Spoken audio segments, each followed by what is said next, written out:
Hello everyone, welcome to my channel. Today we are making veg oats cutlet. Before starting this video, please subscribe my channel. So let's start.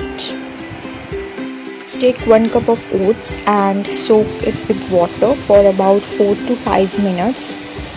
And oats is very rich in fiber. And next we add 1 cup of poha and soak it for about 4 to 5 minutes. Now add finely chopped onion and capsicums and oats and mix it properly. After then add soaked poha also in it and mix it properly to form a dough. If you think that your batter is very thin, you can keep it in a fridge for about 5 to 10 minutes and then add 2 tablespoons of besan and your spices according to your taste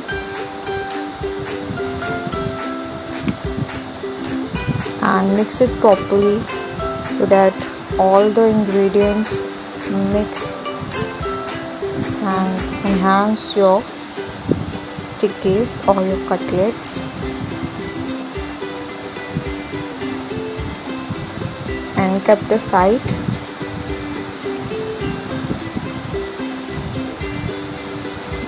Heat your tawa or your pan and drizzle some oil in it and make patties from your oats mixture and cook it from both the sides so that it gives you crunchy taste. From one side, cook it for at least 2 to 3 minutes. Cook from both the sides, as you can see this, and yet it's very delicious snack option for you. And yes, it is ready now. If you like my recipe, please like, share and comment and do subscribe my channel. Thank you.